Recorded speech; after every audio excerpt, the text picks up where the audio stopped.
Sleep is crucial for our health. It helps our bodies repair tissues, build muscle, and strengthen the immune system.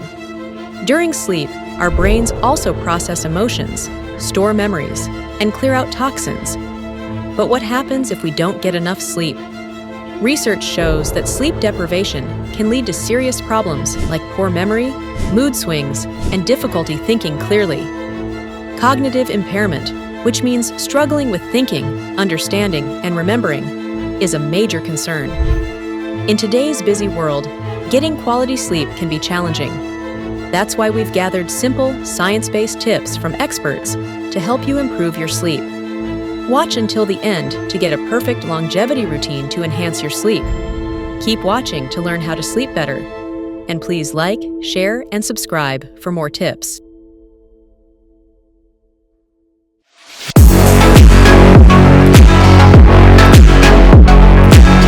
I would say if we were in an elevator and we had only between the first floor and the 15th floor for me to tell you everything that mattered, I would say try to go to bed at the same time and wake up at the same time every day. Give yourself about 8 hours to be in bed.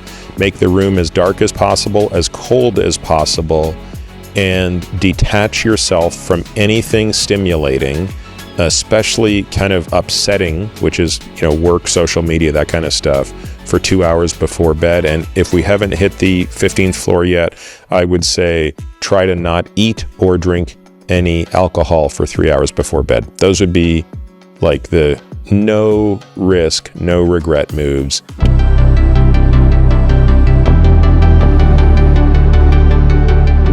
There are 2 hacks that I'm doing that allow me to get away with less sleep now. I've included meditation at night into my daily life most days, and that's been very helpful. And the second is that I have a bed that reduces my body temperature in the middle of the night, and I get deeper sleep, which also seems to help. NMN, which is this NAD boosting molecule that I mentioned earlier, that is part of the sleep-wake cycle.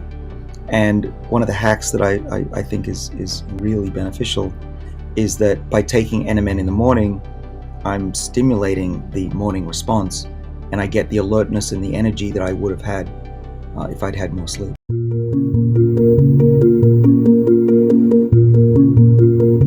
Caffeine, for most people, except a very small percentage of people, wakes them up. It makes them feel more alert. In fact, some people are so sensitive to caffeine that they feel jittery if they drink it, even in small amounts. Other people can drink large amounts of caffeine and not feel jittery at all. Caffeine acts as an adenosine antagonist. What that means is that when you ingest caffeine, whether or not it's coffee or soda or tea or in any other form, it binds to the adenosine receptor. It sort of parks there, just like a car would park in a given parking slot, and therefore adenosine can't park in that slot. Now, when caffeine parks in the adenosine receptor slot, nothing really happens downstream of that receptor. The receptor can't engage the normal cellular functions of making that cell and you feel sleepy. So the reason caffeine wakes you up is because it blocks the sleepiness receptor. It blocks the sleepy signal. And this is why when that caffeine wears off, adenosine will bind to that receptor, sometimes with even greater what we call affinity, and you feel the crash. You feel especially tired. If you can watch the sunrise, great. That's perfect for triggering activation of these cells. However, if you wake up a few hours after the sunrise, which I tend to most days personally, you still want to get outside and view sunlight. You don't need the sunlight beaming you directly in the eyes. There's a lot of photons, light energy, that's scattered from sunlight at this time. But the key is to get that light energy from sunlight, ideally, into your eyes. The longer you've been awake, the more sensitive your retina and these cells are to light. So that if you've been awake for 10, 12, 14 hours, it becomes very easy for even a small amount of light coming from a screen or from an overhead light to trigger the activation of the clock and make you feel like you want to stay up later, make it harder to fall asleep, and disrupt your sleep pattern. And certainly, you do not want to get bright light exposure to your eyes between 11 p.m. and 4 a.m. And here's why. David Berson, who I mentioned before, And another friend and colleague, Samar Hattar, who's director of the chronobiology unit at the National Institutes of Mental Health, published a paper in Cell, which is a journal, another excellent journal, very high stringency, showing that light that arrives to the eyes between 11 p.m. and 4 a.m. approximately suppresses the release of dopamine, this neuromodulator that makes us feel good, is sort of an endogenous antidepressant, and can inhibit learning and create all sorts of other detrimental effects. It does this through a mechanism, for those of you who want to know the neural pathways, that involves light to the eyes that's then signaled to a structure called the habenula. The habenula looks like two little bat ears sitting right in the middle of your structure in your brain called the thalamus. Don't worry about these names if you're not interested in this stuff. If you are, these are just avenues to explore. When that habenula gets activated, it's actually called the disappointment nucleus, because it actually makes us feel less happy and more disappointed and can lead to certain forms of depression in the wakeful state.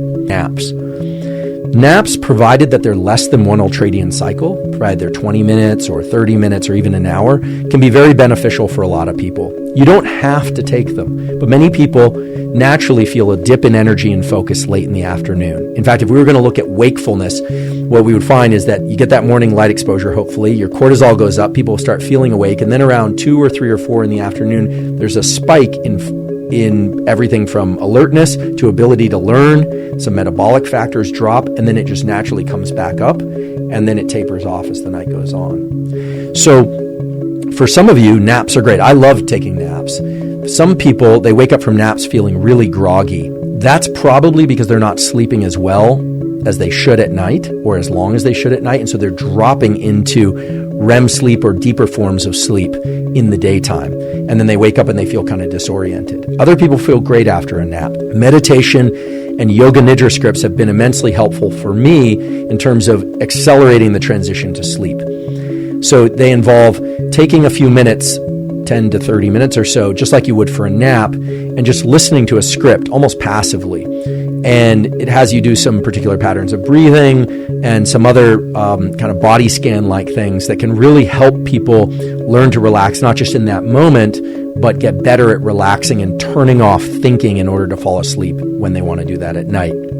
The first one is magnesium. There are many forms of magnesium, but certain forms of magnesium can have positive effects on sleepiness and the ability to stay asleep, mainly by way of increasing neurotransmitters like GABA, which help turn off the DPO, the kind of thinking about the future, duration path outcome analysis, and make one sort of one's mind kind of drift in space and time and make it easier to fall asleep. There are a lot of forms of magnesium out there, but one in particular is magnesium threonate, Threonate, which you have to check to see if this is right for you, check with your doctor, but magnesium threonate is associated with transporters in the body that bring more of it into cells that allow people to feel this kind of drowsiness and help them fall asleep. So I can only talk about what I personally do. I personally take 300 or 400 milligrams of magnesium threonate about 30 to 60 minutes before sleep, and it helps me fall asleep. The other thing is theanine, Theanine,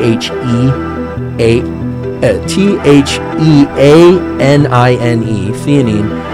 100 to 200 milligrams of theanine for me also helps me turn off my mind and fall asleep. I take it 30 to 60 minutes throughout the day. Interestingly, theanine is now being introduced to a lot of energy drinks in order to take away the jitters that are associated with drinking too much caffeine or with some other things that are in the energy.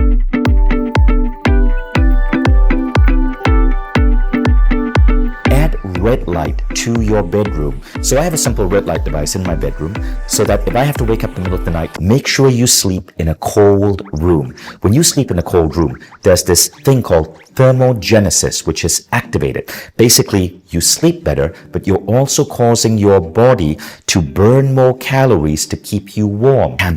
Candles everywhere. I have 51 candles in my entire home, and at night, I make the lights really dim and I light candles instead. Candlelight is beautiful. It's wonderful. It sets the most glorious ambiance. First, of course, is melatonin. Now, don't take melatonin every day. I try to take it 2 to 3 times a week. You don't want to take it every day because then your brain might become dependent on it. So melatonin is something you take when you really need to focus on your sleep because let's say you know you're going to be getting a little bit less time than you normally need and you have an important project the next day. According to Charlie Morley in his book, Wake Up to Sleep, studies show that if you are rested during the day, in other words, if you have a meditation practice or if you take a nap after lunch, it helps you sleep better at night. Charlie explains it in this way. You're getting your body used to the idea of downtime, of relaxation. And at night, it becomes easier for your body to sink into sleep. So the less stressed you are throughout your day, the better you sleep at night. When I eat after 10 p.m.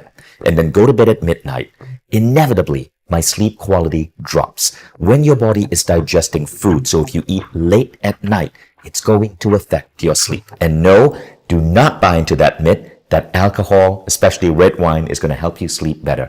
I used to believe it. Turns out it's not true. Wine will make you tired, but it does not give you the deep sleep that your body needs. So stop using alcohol as a crutch to get to bed. To wrap up, here's a quick daily regimen for a balanced lifestyle.